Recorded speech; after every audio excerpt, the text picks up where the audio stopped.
2023 সালের জানুয়ারি মাসে ৩.৫ বছরের মেয়াদে ৪৭০ কোটি মার্কিন ডলারের ঋণ কার্যক্রমের বিপরীতে আইএমএফ অনেক শর্ত দেয়।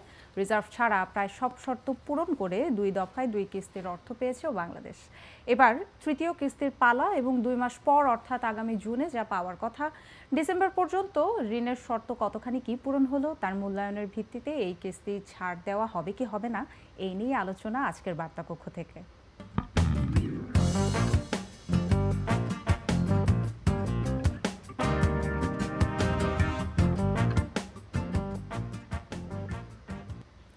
দর্শক, স্বাগত জানাচ্ছি বার্তাকক্ষ থেকে। আজ আমাদের আলোচনার বিষয় বাংলাদেশ সফরে আইএমএফ ঋণের শর্ত পূরণ নিয়ে আলোচনা। আমার সাথে বার্তাকক্ষ থেকে আছেন প্রথম আলোর প্রধান বাণিজ্য সম্পাদক ওয়ালিউর রহমান। ওয়ালিউর রহমান ভাই, শুরুতে তো জানিয়ে দিলাম দর্শকদের আজ কি নিয়ে আলাপ হবে। আমি আসলে আপনার কাছে শুরুতেই যেটি জানতে চাইবো যে মানে আইএমএফের যেই দলটি এবারে এলো বাংলাদেশ সফরে, তারা তো আসলে মানে যে বাংলাদেশকে দেয়া যেই শর্তগুলো ঋণের বিপরীতে, সেই শর্ত পূরণ নিয়ে তো একটা পর্যালোচনা বা একটা রিভিউ করবে, তাই তো? আলোচনা করবে, পাশাপাশি বেশ কিছু বৈঠকও তো রয়েছে, বৈঠক করছে, সেই সমস্ত বৈঠকে আলোচনা হচ্ছে।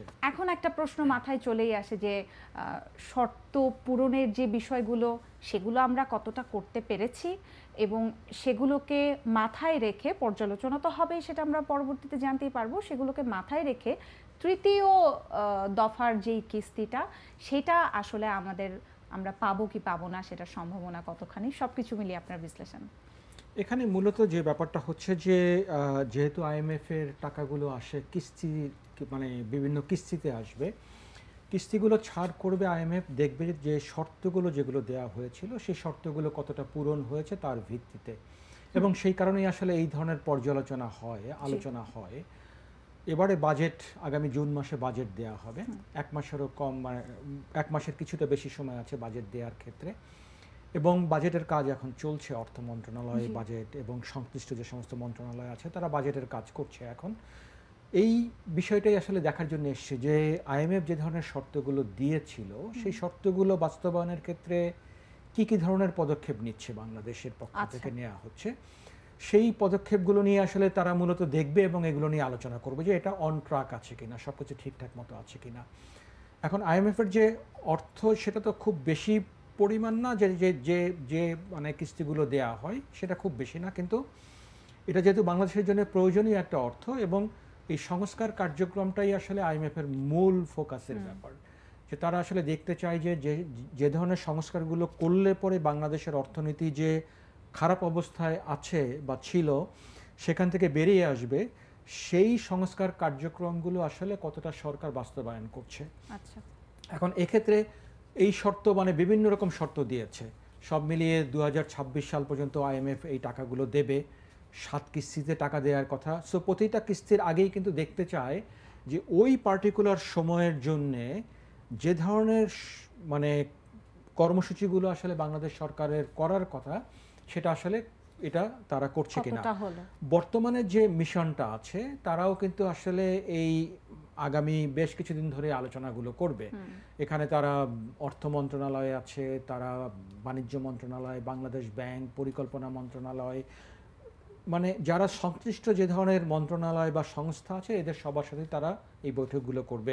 প্রথম দিনই তারা আলোচনা তারা কিন্তু করেছে হলো বাংলাদেশে, মানে অর্থ মন্ত্রণালয়ের সাথে, তারপরে বাংলাদেশ ব্যাংক আছে সেখানে, এরপরে এনবিআর এর সাথেও আলোচনার বিষয় আছে, সেখানে রাজস্ব নিয়ে আলোচনা হবে। অর্থ মন্ত্রণালয়ের যেটা আমি বলছিলাম, যেহেতু বাজেটের মূল কাজটা করে অর্থ মন্ত্রণালয়, তারা আসলে এটা সাজিয়ে গুছিয়ে এটা প্রেজেন্ট করবে আগামী জুন মাসে সংসদে। সো ওই জিনিসগুলো আসলে তারা এখন এখানে আলোচনা করছে। এখন বেশ কয়েকটা বিষয় এখানে আছে যে আমরা জানি, যেটা আপনি বললেন যে শর্ত পূরণ করার ক্ষেত্রে কিছুটা হলেও এর আগে পারেনি বাংলাদেশ এটা করতে। যেটা বলছিলাম, টাইম বাউন্ড কিছু আসলে শর্ত দিয়েছিল, তার ভিতরে একটা হলো রিজার্ভ। বাংলাদেশে বৈদেশিক মুদ্রার যে মজুদ আছে সে একটা নির্দিষ্ট পরিমাণ মজুদ রাখার জন্য বলছে। এটা বলছে এই কারণেই আইএমএফ, সেটা হলো যে বৈদেশিক মুদ্রার মজুদ যদি কোনো দেশের ভালো থাকে তাহলে পরে বাংলাদেশ, মানে ওই দেশ আসলে অনেক কমফোর্টেবল পজিশনে থাকে।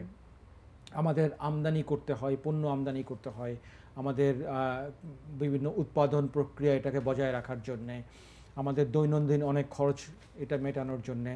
সো রিজার্ভটা সেই কারণেই দরকার। সমস্যাটা হলো যে বাংলাদেশে একটা সময়ে খুব ভালো রিজার্ভ ছিল, যখন কোভিডের সময়টা ছিল। এরপরেই কিন্তু আসলে রিজার্ভ কমতে শুরু করে, বা যখন এই ইউক্রেন রাশিয়ার যুদ্ধ যখন শুরু হলো তারপর থেকে আসলে রিজার্ভ কমা শুরু হলো, কারণ আন্তর্জাতিক পর্যায়ে পণ্যের দাম বেড়ে গেল।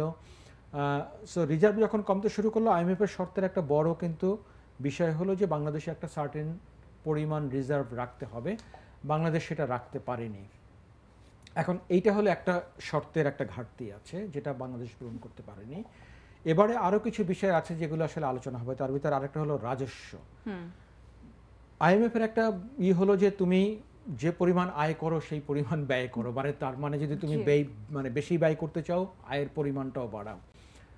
আয়ের পরিমাণ বাড়ানোর জন্য আসলে আইএমএফ চায় যে একটা শর্ত এখানে দিয়েছে, সেটা হলো জিডিপির 0.5% অতিরিক্ত রাজস্ব আদায় করতে হবে।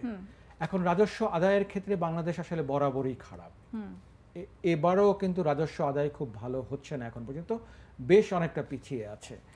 আইএমএফ যে আলোচনা করবে এনবিআর এর সাথে, সেখানে এইটা একটা বিষয় থাকবে, সেটা হলো যে কোন কোন খাতে আসলে এনবিআর এর আদায় ভালো হচ্ছে না, কেন হচ্ছে না, কি করা যেতে পারে। বেশ কিছু শর্ত এখানে আছে, যেমন কর ছাড় দেয় অনেক ক্ষেত্রে এনবিআর, সেই কর ছাড়ের পরিমাণ কমিয়ে আনার জন্য এটা বলা হয়েছে। সেক্ষেত্রে কতটুকু অগ্রগতি হলো, এর বাইরে অন্যান্য কোনো প্রশাসনিক ব্যবস্থা নেওয়া যায় কিনা, কিভাবে কর জাল আরও বাড়ানো যেতে পারে, এই ধরনের বিষয়গুলো এখানে আলোচনা হবে। তো সেটা হলো আরেকটা বিষয় এখানে আছে, যে রাজস্ব সংগ্রহের ব্যাপারটা। আরেকটা ব্যাপার খুব গুরুত্বপূর্ণ ছিল, আইএমএফ এটা বলেছিল, সেটা হলো মূল্যস্ফীতি কমিয়ে আনা।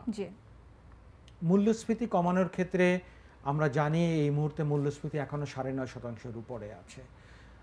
মানুষজনের কষ্ট হচ্ছে, সাধারণ মানুষ আসলে মূল্যস্ফীতির কারণে রীতিমতো ভুগছে বলা যেতে পারে। সো আইএমএফ কিন্তু এটা বলেছিল যে মূল্যস্ফীতি কমানোর জন্য বাংলাদেশকে পদক্ষেপ নিতে হবে। এখন যে পদক্ষেপগুলোর কথা বলেছিল তার ভিতরে একটা হলো সুদের হার বাড়ানো। বাংলাদেশ কিন্তু সুদের হার বাড়িয়েছে। হ্যাঁ, আপনি জানেন যে কেন্দ্রীয় ব্যাংক তার যেটা সুদের হার, নীতি সুদ হার যেটাকে বলা হয়, সেটা বাড়িয়েছে। এটার ফলাফল আমরা যেটা দেখছি সেটা হলো সাধারণ ব্যাংকেও সুদের হার কিন্তু অনেক বেড়েছে। আমি ঋণের সুদের কথা বলছি, ঋণের সুদ বাড়লে আমানতের সুদের হারও বাড়ে এবং সেটাও বেড়েছে। এখন সেই সুদের হার বাড়ানোর পরেও কিন্তু আসলে মূল্যস্ফীতি এখানে কমেনি। একদমই তাই। ওয়ালিউর রহমান ভাই, আপনি যে বিষয়গুলো বললেন, বেশ এই বিষয়গুলো নিয়ে তো আমরা আসলে লম্বা একটা সময় ধরে স্ট্রাগল করছি। নেট রিজার্ভ বলেন, মূল্যস্ফীতি, রাজস্ব আদায়ের বিষয়, এমনকি ব্যাংক খাতে যে সংস্কারের বেশ কয়েকটি বিষয় একটার পর আরেকটা আমরা আলোচনা করেছি। তো সবগুলোতেই দেখা যাচ্ছে যে আমাদের বেশ খানিকটা স্ট্রাগল। তো এই সমস্যাগুলো আইএমএফ এর যে দলটি আসলেন, তারা যে পর্যালোচনা করবে, সেই পর্যালোচনায় কতটা প্রভাব ফেলবে, আমাদের এই স্ট্রাগলগুলোতে আসলে এই ঋণের শর্ত পূরণের ক্ষেত্রে এর সম্পর্কটা কি বা এর প্রভাবটা কি? এখানে নিশ্চয়ই কর্মকর্তারা বলবেন যে আসলে কোথায় সমস্যাগুলো হচ্ছে। হ্যাঁ, যেমন যেটা বলছিলাম যে নেট রিজার্ভের ব্যাপারটা, এর আগে বাংলাদেশ থেকে এটা ব্যাখ্যা করা হয়েছিল যে কেন আসলে এটা রাখা যাচ্ছে না, যে আইএমএফ এর শর্ত মতো। সেটা আইএমএফ তখন এটা গ্রহণ করেছে, সেই যে টার্গেট দিয়েছিল সেটা তারা খানিকটা কমিয়েছে।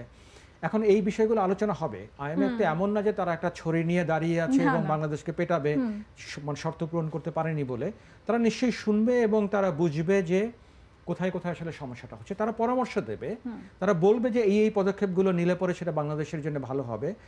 পদক্ষেপগুলো বাংলাদেশ সরকারকে নিতে হবে এবং সেই কারণেই নেক্সট বাজেটে আসলে এই ব্যাপারগুলো আসবে। এটা একটা পার্টিকুলার ভালো সময় এই কারণে যে বাজেটের আগে তারা এসছে এবং এই সময়টায় তারা বলতে পারবে যে কি কি পদক্ষেপ নিতে হবে। সো নিশ্চয়ই বাংলাদেশের কর্মকর্তারা সেটা ব্যাখ্যা করবেন, কিন্তু একই সাথে তারা বলবেন যে না, আমরা কিছু পদক্ষেপ নিয়েছি। যেমন ব্যাংকিং খাতে সংস্কারের ক্ষেত্রে এই যে একীভূতকরণের যে একটা চেষ্টা, সেটা একটা আছে। সুদের হার বাড়ানোর একটা ব্যাপার আছে। খেলাপি ঋণ কমিয়ে আনার জন্য কি কি পদক্ষেপ বাংলাদেশ নিয়েছে সেটা নিয়েও এখানে আলোচনা হবে। সো এই বিষয়গুলো আলোচনা হওয়ার পরে আইএমএফ যদি তারা স্যাটিসফাইড হয়, তারা মনে করে যে না ঠিক আছে, অন কোর্স আছে, অন ট্র্যাক আছে এবং বাংলাদেশ আসলে যথেষ্ট পদক্ষেপ নিচ্ছে, তাহলে পরে সেক্ষেত্রে হয়তো কোনো সমস্যা হবে না। এবং যেটা আপনি শুরুতে বললেন যে তৃতীয় কিস্তির টাকা, অর্থ যেটা, সেটা আসলে পাওয়ার একটা ব্যাপার আছে এবং সেটা হয়তো তখন ছাড় করবে। এ মাসেই ওয়াশিংটনে IMF বিশ্ব ব্যাংকের যে বসন্তকালীন বৈঠক হলো, সেখানে বাংলাদেশ ব্যাংকের গভর্নর গিয়েছিলেন, বাংলাদেশের অর্থমন্ত্রী গিয়েছিলেন। বাংলাদেশ ব্যাংকের গভর্নর সেখানে সাংবাদিকদের বলেছেন যে প্রায় 90% আসলে শর্ত পূরণ হয়েছে, হয়তো সে কারণে আসলে তৃতীয় কিস্তির টাকা পেতে খুব একটা সমস্যা হবে না, হয়তো সেটা হয়তো ঘটবে এবং বাংলাদেশ কনফিডেন্ট যে টাকাটা পাওয়া যাবে। কিন্তু মূল যে বিষয়টা সেটা হলো আসলে অর্থনীতির যে সমস্যাগুলো আছে সেখান থেকে বেরিয়ে আসার জন্য সংস্কার কর্মসূচিগুলো পালন করা এবং সেটা কন্টিনিউ করা। IMF আসলে বেসিক্যালি সেইটার উপরেই জোরটা বেশি দেবে। এই ছোটখাটো অনেক ক্ষেত্রে যদি দু একটা শর্ত যদি পুরোপুরি পূরণ নাও হয়, কিন্তু মূল যে কাজটা, যে সংস্কার কর্মসূচি পালিত হচ্ছে কিনা, বাস্তবায়িত হচ্ছে কিনা, মূল নজর থাকবে IMF এর কিন্তু সেদিকেই।